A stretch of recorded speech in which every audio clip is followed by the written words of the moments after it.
Assalamualaikum warahmatullahi wabarakatuh. Nama saya Mas Turina binti Syamuddin dan saya daripada PK1. Hari ini saya akan membentangkan tentang laporan yang telah saya buat mengenai tentang program penilaian kesihatan mata murid di SK Sinar Mentari. Yang pertama adalah sebagai pengenalan, program ini yang telah dijalankan pada 2 Oktober 2024 melibatkan seramai 20 orang guru pelatih. Setiap orang guru pelatih telah ditugaskan untuk mengkaji kesihatan mata seorang murid. Sehubungan dengan itu, saya telah mengkaji seorang murid yang bernama Nurul binti Aizat yang didapati menghadapi masalah penglihatan. Objektif program ini yang pertama adalah menambah ilmu pengetahuan dan pengalaman yang baru kepada guru. Yang kedua adalah mengaplikasikan langkah intervensi dengan berkesan. Yang ketiga, mengetahui punca masalah dengan lebih mendalam. Kaedah dan prosedur penilaian kesihatan mata yang telah saya lakukan adalah pengumpulan maklumat murid. Yang pertama, saya memerhatikan tingkah laku yang dilakukan oleh Nurul. Semasa program berlangsung, Nurul seringkali menggosok matanya secara kerap. Selain itu juga, ketika permainan membaling bola ke dalam bakul dijalankan, Nurul mengecilkan matanya dan dahinya berkerut untuk melihat sasaran bakul yang hendak dibaling. Dia juga tidak menunjukkan sebarang emosi teruja atau gembira ketika melakukan aktiviti tersebut. Terutamanya Nurul tidak tertarik untuk melakukan aktiviti yang memerlukan kemahiran membaca atau melukis. Saya juga telah melakukan sesi temu bual bersama gurunya iaitu Puan Azizah. Sesi temu bual mendapati Nurul suka untuk memberikan perhatian sepenuhnya semasa sesi pembelajaran berlangsung. Puan Azizah juga berkata Nurul sememangnya mempunyai masalah penglihatan iaitu rabun sahaja, namun begitu kebelakangan ini tingkah laku beliau menjadi semakin pelik. Ujian yang kedua adalah saya melakukan pemeriksaan dengan pakar oftalmologi. Saya dan rakan telah meminta kebenaran daripada ibu bapa Nurul untuk membawanya berjumpa dengan pakar. Seterusnya saya dan rakan membawa Nurul berjumpa dengan pakar untuk didiagnosis oleh pakar oftalmologi. Pakar tersebut menjalankan beberapa ujian, antaranya ialah pemeriksaan pelebaran pupil yang bertujuan untuk memeriksa retina untuk tanda-tanda penyakit mata. Beliau menggunakan ubat tetes mata untuk mengembangkan pupil supaya pakar dapat melihat melalui bukaan yang lebih besar. Kemudian pakar menutup sebelah bahagian mata kiri dan kanan secara bergila-gila menggunakan trial frames. Pakar juga menggunakan gambar atau memadankan bentuk. Ujian ini adalah untuk memeriksa keupayaan kognitif dan pemerhatian. Ujian ini adalah untuk memeriksa keupayaan kognitif dan perhatian terhadap keutamaan untuk rangsangan visual pada Nurul kerana umurnya yang masih belum boleh mengenal huruf secara keseluruhan. Umur Nurul yang masih belum mengenal huruf, oleh itu kita harus menggunakan gambar bagi mengenal pasti keupayaan beliau. Yang ketiga adalah penilaian fungsi penglihatan, iaitu untuk menilai tahap kefungsian mata Nurul. Terdapat 3 ujian untuk memakai cermin mata ini.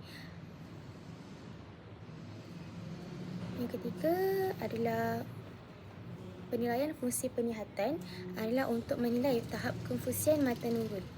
Terdapat 3 ujian tanpa memakai cermin mata. Yang pertama adalah ujian lapangan penglihatan yang bertujuan untuk memeriksa luas dan sensitiviti penglihatan, iaitu sejauh mana Nurul boleh melihat objek di sekelilingnya tanpa menggerakkan kepala atau mata. Ujian ini penting bagi mengenal pasti sebarang masalah dalam penglihatan preferal yang boleh menunjukkan pelbagai masalah kesihatan mata atau keadaan neurologi beliau. Seterusnya, ujian persepsi visual bagi menilai bagaimana otak memproses maklumat visual yang diterima oleh mata. Ujian ini juga penting untuk mengenal pasti masalah dalam aspek persepsi visual seperti koordinasi mata tangan, diskriminasi visual, ingatan visual dan persepsi dalaman untuk aktiviti harian serta pencapaian akademik beliau. Ahli sekali penilaian mobiliti dan orientasi ialah ujian untuk menguji keupayaan khususnya dalam bergerak dan boleh mengenal pasti persekitaran dan sekitarnya adakah selamat atau tidak. Yang terakhir adalah perbincangan hasil penilaian, iaitu saya telah berbincang dengan ibu bapa dan gurunya supaya mereka dapat memberikan intervensi kepada Nurul. Masalah ini boleh memberi impak terhadap prestasi akademik serta sosial beliau. Seterusnya, saya telah menjalankan beberapa ujian. Yang pertama adalah ujian ketajaman penglihatan, iaitu untuk menilai keupayaan mata melihat objek dengan jelas pada jarak yang telah ditetapkan. Ujian ini menggunakan carta Snellen. Yang kedua adalah ujian refraksi, iaitu menentukan keperluan pembetulan penglihatan seseorang yang membantu mengenal pasti sebarang masalah pembiasan mata. Yang ketiga adalah ujian lapangan penglihatan, iaitu mengukur dan menyesuaikan kekuatan kanta yang diperlukan bagi memastikan imej yang dilihat oleh mata adalah tajam dan jelas. Yang keempat pula adalah ujian persepsi visual, iaitu menilai bagaimana otak memproses maklumat visual yang diterima oleh mata. Yang kelima adalah ujian mobiliti dan orientasi, iaitu keupayaan seseorang terutamanya yang mengalami masalah penglihatan dan mengenal pasti sekitarnya sama ada selamat atau tidak. Seterusnya, saya telah memberikan beberapa cadangan intervensi yang perlu dilakukan oleh guru atau ibu bapa Nurul. Yang pertama adalah peruntukan bantuan visual, iaitu peralatan bantuan visual seperti pembesar elektronik yang membantu Nurul membaca, kerana alat ini boleh membesarkan teks pada bahan bacaan atau papan tulis. Yang kedua adalah teknologi bantuan, iaitu membaca skrin aplikasi ini terdiri daripada pelbagai contoh seperti JAWS dan NVDA. Alat ini dapat membantu menukarkan teks kepada audio bagi memudahkan murid tersebut menggunakan komputer atau gadget. Yang ketiga adalah pengubahsuaian bilik darjah, iaitu kedudukan tempat duduk murid masalah penglihatan mestilah diletakkan berhampiran dengan papan tulis ataupun lebih baik letakkannya di bahagian hadapan. Yang kedua ialah ujian mobiliti dan orientasi, iaitu menggunakan tongkat putih dan menggunakan teknologi bantuan. Tongkat putih ini dapat bantu mereka mengenal pasti keadaan persekitaran sekeliling. Dan yang kedua ialah menggunakan aplikasi navigasi bersuara bagi memudahkan individu mencari destinasi tempat yang tidak diketahuinya.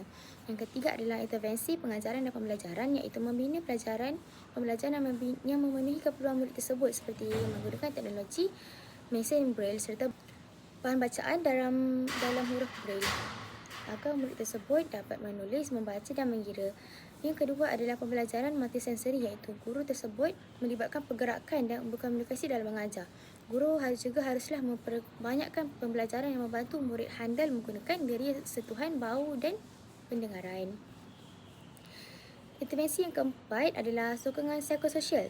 Sokongan ini adalah penting bagi yang keempat adalah sokongan psikososial, iaitu guru hendaklah sentiasa, bukan guru sahaja, malahan ibu bapa haruslah sentiasa memberikan sokongan positif dan menggalakkan murid tersebut untuk bercakap atau menjawab soalan di hadapan kelas.